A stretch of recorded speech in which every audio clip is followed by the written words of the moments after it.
Bonjour à toutes et à tous, aujourd'hui je voudrais vous parler de ce joli livre. Les détectives de Yorkshire, c'est une série de, pour le moment je crois que j'en ai 7. Si je me trompe pas, il me semble que j'en ai 7. Je crois qu'il y en a 7. Je vais pas vous dire des bêtises, si jamais il y en a plus, au moins je vous mettrai ça ici dans la vidéo. Donc ça c'est un rendez-vous avec le crime de Julia Chapman. Franchement, le livre est super sympa. Il est assez aéré. Il est écrit d'une manière assez légère, hein, facile à lire et suivre. Il n'a pas beaucoup de pages non plus, donc 380 pages, sans compter les remerciements et tout ça. Aux éditions Robert Laffont, collection La Bête Noire. Franchement, j'ai apprécié parce qu'au départ, c'était dur au démarrage. Hein. Le démarrage était assez compliqué parce que j'arrivais pas à retenir les noms des personnages. Du coup, je me suis fait un arbre généalogique. Enfin bon, c'est un arbre généalogique ligné. Hein. Je j'ai pas fait tout comme il faut, comme toujours dans mon carnet tout moche. J'ai commencé à écrire. En fait, c'est le souci que j'avais rencontré lorsque j'avais lu des thrillers suédois Millennium.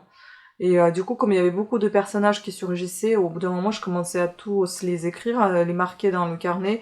Comme ça me permettait de retenir un petit peu qui je rencontrais au cours de ma lecture, sinon j'étais perdue. Et ben là, j'ai fait pareil. Et après, tout a commencé à s'éclaircir un petit peu plus. Au départ, c'est vrai que j'ai pas trop aimé... enfin, c'était beaucoup trop long, les noms des personnages. Pourquoi donner des noms aussi longs? J'avais pas compris. On pouvait juste mettre le prénom et puis basta. Je crois que le village Brandcliffe, je crois que ça s'appelle comme ça, Brandcliffe ou Brandcliffe, je crois que c'est Brandcliffe plutôt, ça se déroule dans un village, il me semble que c'est un village imaginaire, je ne crois pas que ça soit le vrai. Les descriptifs sont assez justes, hein, sans vous envoyer trop, enfin c'est ça, j'aime bien, j'aime pas quand il y a trop de descriptifs et que vous sortez complètement du bouquin, mais vous êtes complètement dans l'ambiance, ça c'est sûr, mais moi je m'y perds très très vite une fois qu'il y a trop de descriptifs. Euh, Tout commence en fait par Samson, le personnage principal qui arrive dans un village et on ne l'accueille pas très chaleureusement dans ce village. Ça se passe un peu, enfin les regards et tout ça, les moqueries, on ne l'aime pas trop. Au final, il se trouve que c'est le fils d'un, on va dire d'un alcoolique parce que son père il a sombré dans l'alcoolisme une fois que sa mère est décédée, enfin sa femme. Et donc voilà, c'était une mauvaise image qu'il avait portée. Donc il a débarqué dans son village natal, il a débarqué dans sa ferme, et au final en fait sa maison a été vendue. Donc du coup bah il a dû, on va dire, s'arranger avec la personne qui avait racheté cette maison et donc il louait avec elle cet emplacement. Et donc cette personne-là, c'est Delilah, c'est le deuxième personnage principal, c'est la femme, donc Delilah, avec son chien Calimero, qui est assez sympa et qui adore Samson. Et ça se passe très très bien, sauf qu'entre eux, il y a des petites étincelles, ça se passe pas bien, etc. au départ. Enfin bon, il le regarde un peu de travers.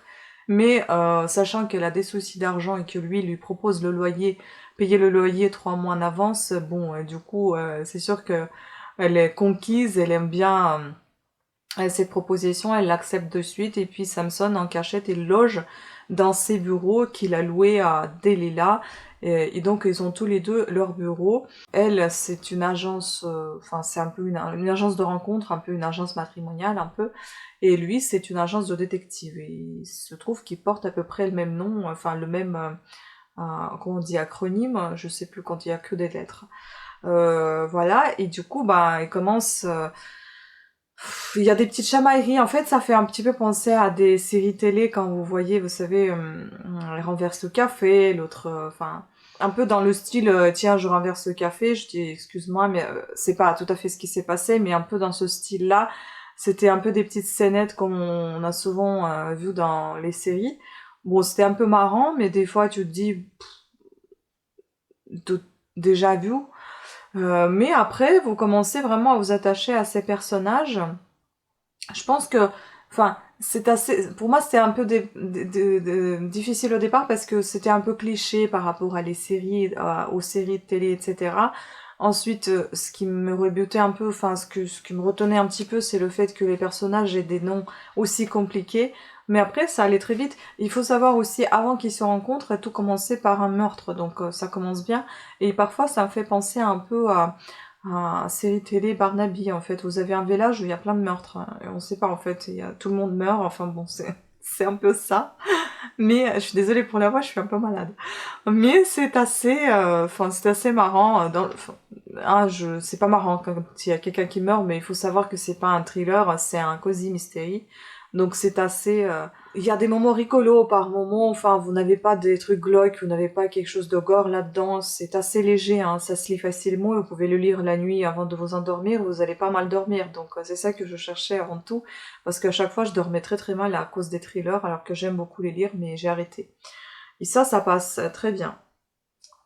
Je suis désolée, je pars peut-être un peu dans tous les sens, mais je viens de terminer le bouquin, je suis très contente, je voulais partager à chaud mon avis, parce qu'après, une fois que c'est fermé, ben, ça s'évapore un peu de ma tête, et je ne retiens pas, je sais pas, je retiens pas toujours ce que j'ai lu, sauf des rares cas, des livres. Il y a des livres que j'ai lus il y a 10 ans et je m'en rappelle encore, bon, peut-être parce que ça me marque énormément, des livres qui sont, je dis pas que c'est un mauvais livre, hein, c'est un bon livre, mais c'est facile à lire, ça va vite, voilà, c'est vite fait, quoi. Voilà. Puis je vais lire quand même ce que je vous ai marqué. En fait, il y avait des phrases drôles, comme j'aime bien vous citer, ce qui avait un peu remarquable, on va dire, à la page 46. Ce qui m'a marqué, c'était une phrase... Ah oui. C'est un extrait de phrase. Donc, la jeune femme qui soufflait comme un phoque, le visage écarlate, avachi contre la cloison vitrée. Bon, vous vous imaginez un peu l'image, c'était un peu drôle. Donc tout est un peu dans ce style-là, vous voyez, il y a un peu d'ironie, il y a un peu d'humour, il y a de descriptif, mais ça se lit facilement et rapidement. Rapidement, bon, pour moi, hein, pour mon rythme, parce que j'ai entamé le bouquin le 4 janvier, je l'ai fini le 22 janvier. Peut-être pour quelqu'un ça peut paraître très lent, mais pour moi c'était assez rapide, on va dire ça comme ça, je ne suis pas très rapide au niveau de lecture. Je regarde là parce qu'il y a la batterie et le minuteur aussi qui tournent pour que je ne dépasse pas un certain limite de temps. Donc ça commence par un meurtre, comme je vous ai déjà dit, agitation dans le village par arrivée de Samson, Delilah qui ne le blaire pas trop, enfin bon après il commence à bien s'entendre. On fait connaissance avec toute la famille Metcalf, avec une autre famille des morts qui vont subir. Enfin ben je vais pas vous tout spoiler sinon ça va pas être intéressant pour vous qui voudriez peut-être lire ce livre qui est assez sympathique. Après, c'est sûr qu'il y a des phrases qui sont tournées un peu à l'ancienne. J'ai demandé à mon conjoint parce que moi je suis pas d'origine française. Il y a des phrases que je connais pas. Comment non, et parce que j'en ai fiche. Il poussait aussi dormir à la belle étoile. J'en ai affiche, pardon, j'en ai affiche. Et il paraissait, et pour ce que j'en ai affiche, il poussait aussi dormir à la belle étoile. Donc j'en ai rien à faire, quoi, en fait. Je connaissais pas du tout cette tournure de phrase. Mais bon, il y en a pas tant que ça, il y en a de temps en temps des phrases comme ça qui sortent, qui surgissent. Donc ce livre, elle me fait un peu penser à la... Oui, c'est ça, c'est ce que je vous ai dit, à la série Barnaby. Vous voyez, je me note en fait pour ne pas oublier, j'ai toujours peur d'oublier de quoi vous dire, et au final, je me souviens très bien de ce que j'ai noté. Ah aussi, il y avait une phrase marquante à la page 102. Attendez, qu'est-ce que c'était comme phrase? À la page 102, nous avons en fait, il se retrouvait en situation d'exilé dans sa propre ville natale. C'était assez... c'est peu probable d'avoir une situation pareille, donc oui, ça marque un peu la phrase comme ça. Puis après, donc... Ah oui, il faut aussi un petit truc technique, c'est que les chapitres, ils durent entre 10 et 20, une dizaine et vingtaine de pages. Vers la fin, vous avez quelques chapitres qui durent seulement une dizaine de pages, et les autres, normalement, c'est une vingtaine de pages. Je vous avoue que 20 pages par chapitre, pour moi, c'est un peu long. Bon, 10, ça va encore, mais 20, c'est un peu long parce que moi, en fait, j'aime pas fermer mon bouquin une fois que le chapitre en cours. Moi, j'aime bien terminer le chapitre et après fermer le bouquin avant de me coucher ou faire autre chose parce que j'ai toujours peur de manquer quelque chose, d'oublier. Enfin bon, je sais pas, c'est mon truc à moi. Voilà, comme je vous ai déjà dit, les débuts, bon, regarde ce que j'ai noté. Les débuts étaient assez difficiles, un peu, et peu intéressants même, hein. Mais à partir du chapitre 5 et 7, il y en a en tout 21 chapitres, donc ça va assez vite, vous voyez, à partir du 5e, 7e chapitre, tout se débloque. Et on comprend qui est qui, who is who, hein, et ça devient de plus en plus intéressant. C'est aussi grâce peut-être à mon...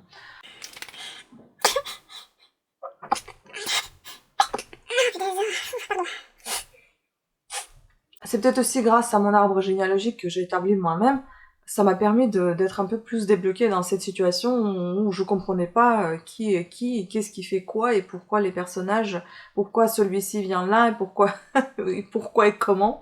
Donc ça aide énormément, même si vous faites juste un petit brouillon comme ça, franchement sans importance, mais au moins vous pouvez vous repérer là-dessus et puis savoir. Moi je vais voir si je vais pas le mettre au propre parce qu'il y en a encore 6 ou 5 autres livres, donc j'aimerais vraiment être au point s'il y a les mêmes personnages qui se rencontrent tout le long du livre. Je pense qu'on va encore retrouver Delilah et Samson, je ne sais pas les autres, bon peut-être aussi leur famille évidemment, mais pour que je sois un peu au point sur cette chose-là et que je sache qui fait quoi. Bien évidemment, il y a 2 pages de personnages que j'ai marqués, je n'ai pas tout marqué exprès parce que j'ai vraiment pas envie de vous dévoiler la fin. C'est pas le but de cette vidéo, de vous spoiler tout ce qu'il y a dans ce bouquin, mais justement de vous attirer sur ce livre et qui me paraît assez intéressant, assez léger, hein. Donc c'est super sympa. Oui, d'ailleurs, il y a de plus en plus de nouveaux personnages qui surgissent au chapitre, hein, au fur et à mesure des chapitres, et vous allez voir, vous allez avoir vraiment besoin de créer votre petit arbre généalogique. Et puis, en fait, ce qui va se passer, ce qui est drôle, c'est que Delilah, elle va mener l'enquête de son côté, lui va mener, Samson va mener l'enquête de son côté, ce qui est normal, c'est un détective, mais elle va s'en mêler aussi parce qu'au tout au départ, elle l'aide suite à ce meurtre, le premier meurtre qui était euh, arrivé, la personne qui était venue le voir pour justement embaucher ce détective et voir pourquoi, je vais pas dire qui est la personne, pourquoi cette personne a été décédée, et on dit que c'est un suicide alors qu'on croit pas du tout à ça, et forcément Delilah elle sera mêlée à tout ça parce qu'elle sera sur place, et puis Samson va avoir l'insolence de lui demander de leur servir du thé. Elle va mal le prendre et puis elle va mal servir, enfin bon, ça va commencer comme ça, pas très gentiment, et puis après du coup elle va prendre le goût à cette enquête, et elle va y chercher aussi, elle va y trouver aussi des choses qui sont liées avec son agence de rencontre. Il y avait aussi une autre phrase qui est assez drôle, à la page 220, et je pense qu'on va terminer là parce que sinon je vais vous tout dévoiler. Oui, aussi une phrase assez drôle. C'est ça, et un moment tu m'as balancé ton déjeuner avec une précision surnaturelle. C'est quand il lui fait tomber la pizza sur elle en fait.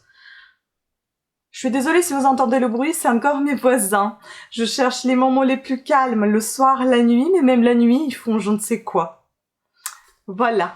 Donc voilà, je pense que je vous ai tout dit à peu près ce que je pense. Moi, je pense que vraiment le bouquin, ça vaut la peine de le lire, et je pense que j'ai pas eu tort d'en acheter plein d'autres, et j'attendais le dernier avec impatience, même si j'avais pas encore entamé le premier, mais je suis très contente, franchement ça me plaît pas mal, et je vais continuer avec un grand plaisir. J'ai pensé, vous savez, lire tous les bouquins de la série, de vous en parler de tous en même temps, mais finalement, je pense que c'est pas plus mal de vous en parler un par un, parce que sinon ça va faire trop, et ça veut dire que je vais vous dévoiler à chaque fois ce qu'il y a à la fin, alors que c'est pas le but. Il faut aussi savoir qu'il garde le suspense à la fin parce que Samson, elle reçoit un appel de son patron. Et quoi, soi-disant, il y a encore une affaire ou je ne sais quoi, enfin bon, voilà. Donc ça vous met encore une petite suspense à la fin pour savoir que c'est pas fini, que ça continue, il y aura encore des choses. Et il y a aussi un épilogue dans lequel on parle des bonnes choses, etc. J'ai vraiment peur de parler, de trop dire. Donc ça, c'est très bien, je vous recommande. Ensuite, j'ai toujours, comme vous savez, j'ai mon carnet dans lequel j'écris les mots que j'ai pas compris ou que je connais plus, ou que je connais mais je sais plus la traduction. Donc je m'écris tout ça et puis je me traduis, et je vais garder ce carnet, enfin ce cahier plutôt que carnet. Je vais le garder, vous voyez, il n'y a pas tout qui est écrit, mais il y en a beaucoup déjà qui sont marqués là. Donc je vais le garder, je vais le consulter de temps en autre, ça me permet de retenir les mots mieux possible. Donc les prochaines lectures, actuellement, bon, j'ai hésité de vous montrer, pas montrer, mais enfin bon, je vais quand même vous les montrer. J'espérais de terminer ça ce mois-ci, donc mois de janvier, parce que je tiens maintenant un petit carnet avec des lectures par mois. Je sais pas si je vais avoir le temps, mais enfin bon, hein, je vous filme ça au mois de janvier, peut-être que ça sortira, sûrement ça sortira plus tard que janvier, mais quand même. Je me suis donc mis sur ma liste, c'est ce bouquin-là de Aline Février-Boulanger. Mon cœur qui bat n'est pas le mien. C'est un livre qu'on a trouvé aux encombrants, et donc oui, j'aimerais bien le lire. En plus, il est vraiment pas long, mais après, enfin, il a seulement 186 pages, mais après, il faut savoir s'il est facile à lire ou pas, parce que le livre, il a beau avoir peu de pages, mais il peut être tellement intense et compliqué à assimiler que je sais pas si ça va aller vite, mais en tout cas c'est celui-ci que je me suis programmé. Et puis celui-ci qui est qui est en cours en fait de Bernard Fan, Roi et Reine de France aux éditions Point. Et ça c'est Documo, donc c'est aux éditions je sais pas quelle édition c'est. De Noël. Noël. Donc voilà, et celui-ci je l'ai déjà entamé il y a un petit bout de temps, il m'en reste que la moitié. Mais ça, je voudrais vous en parler une fois que j'aurai terminé, peut-être encore quelques autres. J'en ai encore 2 livres sur les rois et reines de France, pour en parler ensemble, vous savez, pour englober tous les 3 bouquins. Parce que celui-ci, à vrai dire, il n'y a pas grand-chose à dire, mis à part que ça soit plutôt une généalogie, arbre généalogique des époques et des rois et reine de France. Enfin bon, je vais vous en parler plus tard dans une autre vidéo. Écoutez, sur ce, c'était tout pour cette vidéo. J'espère qu'elle vous aura plu. N'hésitez pas à me mettre des pouces à haut si vous ne voyez pas les commentaires, si les commentaires sont désactivés, parce que oui, pour certaines vidéos, je désactive les commentaires. Parce que les gens ne sont pas toujours sympathiques. Ceux qui sont les bienveillants en général, bah, ils laissent ou laissent pas leurs commentaires, c'est très gentil à eux, mais il y en a qui sont absolument pas cool, et donc du coup moi j'en ai un petit peu marre de laisser les commentaires traîner, de les voir. Pour moi c'est mieux de ne pas approuver, enfin ne pas accepter les commentaires tout court, comme ça je vois même pas ce qui apparaît, et puis je suis plus tranquille comme ça. Voilà, donc sur ce, si vous avez apprécié la vidéo et vous voulez me le faire savoir, et si les commentaires sont désactivés, tout ça pour dire, mettez tout simplement un pouce à haut, ou abonnez-vous, activez la cloche de notification, ça me réconforte. Je vois bien que mon travail est apprécié et que il y a des gens qui regardent et qui sont attirés par ce que je fais. Voilà, sur ce, merci beaucoup de votre attention, j'espère que vous avez lu aussi ce bouquin, n'hésitez pas à partager, hein. Voilà, et à très très bientôt. Ciao.